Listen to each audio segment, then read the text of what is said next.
नमस्कार, आप देख रहे हैं अटल टीवी। उत्तर प्रदेश के लाखों शिक्षा मित्र जो गांव-गांव में शिक्षा की मिसाल जला रहे हैं, अपनी मांगों को लेकर अनोखे और सृजनात्मक तरीके भी अपना रहे हैं। ये शिक्षा मित्र सरकार का ध्यान खींचने के लिए हर संभव कोशिश कर रहे हैं ताकि उनका मानदेय बढ़े, स्थायीकरण का हक मिले। लेकिन क्या उनकी मांगे, उनकी ये कोशिशें कामयाब होंगी?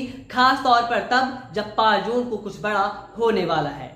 शिक्षा मित्र अपनी आवाज को सरकार तक पहुंचाने के लिए रचनात्मक तरीके चुन रहे हैं। खास तौर पर महिला शिक्षा मित्र जो लोकगीत और गानों के जरिए अपनी मांगे रखती हैं। इन गीतों में उनकी पीड़ा, मेहनत और उम्मीदें सजोई होती हैं। धरना स्थलों पर, सड़कों पर ये गीत गूंजते हैं जिनमें वे मानदेय वृद्धि और स्थायीकरण को लेकर मांगे रखती हैं। इन गानों का मकसद है सरकार के दिलों तक अपनी बातों को पहुंचाना। शिक्षा मित्रों का संघर्ष गीतों तक ही सीमित नहीं है। कई बार पुरुष और महिला शिक्षा मित्र अपने सर को मुंडवाकर सरकार का ध्यान अपनी ओर खींचने की कोशिश करते हैं। ये उनका एक भावनात्मक और साहसिक कदम है जिससे वे अपनी व्यथा को जाहिर करते हैं। इसके अलावा वे रामायण की चौपाइयां गाते हैं, भक्ति और विश्वास के साथ अपनी मांगों को सरकार के सामने रखते हैं। इन चौपाइयों में वे उम्मीद बांधते हैं शायद सरकार उनकी पुकार सुन ले, लेकिन बार बार ये कोशिशें नाकाम होती हैं।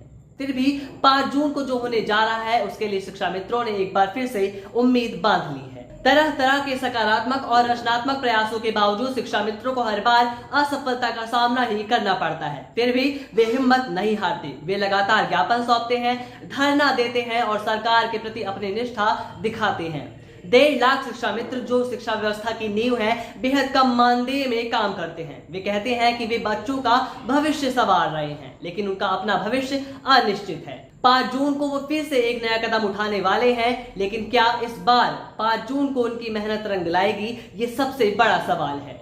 शिक्षा मित्रों का ये संघर्ष अब केवल उनकी मांगों तक सीमित नहीं है, बल्कि पूरे प्रदेश में शिक्षा व्यवस्था का सवाल बन गया है। उनकी सकारात्मकता और हौसला काबिले तारीफ है। वे हर बार नए तरीके अपनाते हैं, लेकिन सरकार की ओर से कोई ठोस जवाब नहीं मिलता। फिर भी वे कहते हैं कि एक न एक दिन उनकी मेहनत जरूर कामयाब होगी। और अब सभी की निगाहें 5 जून की तारीख पर टिकी हुई हैं, क्योंकि इस दिन शिक्षा मित्र मुख्यमंत्री योगी आदित्यनाथ के जन्मदिन पर सकारात्मक अंदाज में जुटेंगे। जी हां, 5 जून को मुख्यमंत्री योगी आदित्यनाथ का जन्मदिन है, इसीलिए शिक्षा मित्र उनकी तस्वीरों के साथ अपनी मांगों को रखेंगे, इस उम्मीद के साथ कि इस बार उनकी बातें सुनी जाएंगी। अब देखना यह होगा कि 5 जून को शिक्षा मित्रों की आवाज सुनी जाएगी, उनकी मांगों को सुना जाएगा या नहीं, उनके हित में कोई फैसला लिया जाएगा या नहीं। जो हमारे उत्तर प्रदेश के मुख्यमंत्री जी हैं, उनसे हम लोग उनका जो जन्मदिन है 5 जून को मनाया जाता है।